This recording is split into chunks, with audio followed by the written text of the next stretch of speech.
Alright, this is a way of removing photo emulsion from a silk screen. What I'm using here is pool bleach. It's similar to household bleach, but it's a little bit more powerful. It has around 12% sodium hypochlorite.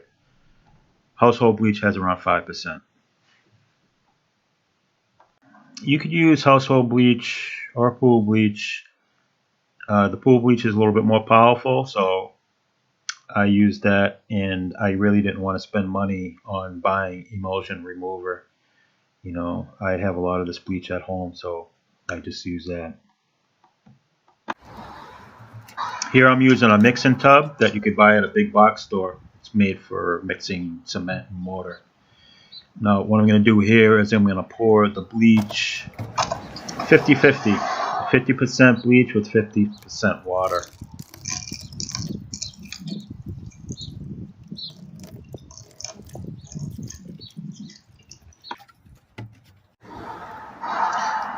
I recommend that you wear some gloves when you do this.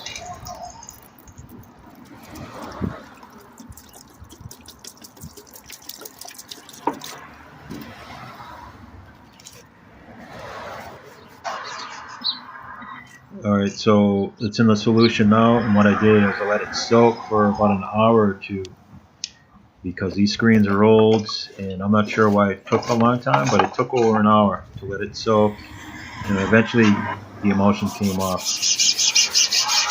Right here I'm agitating it a little bit. I don't know if it's necessary, but I think it did help a little bit. I think the most important thing is letting it soak.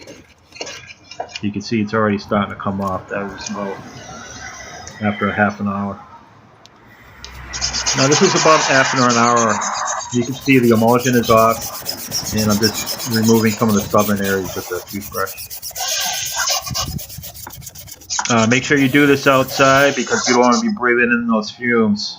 It's very strong.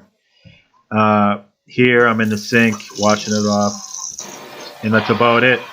Afterwards I dry it off with a leaf blower outside, and that's about it. This way a gallon of bleach will cost you maybe like $5, and you can do hundreds of screens. So that's about it. Hope you liked the video, and let me know down in the comments what you think.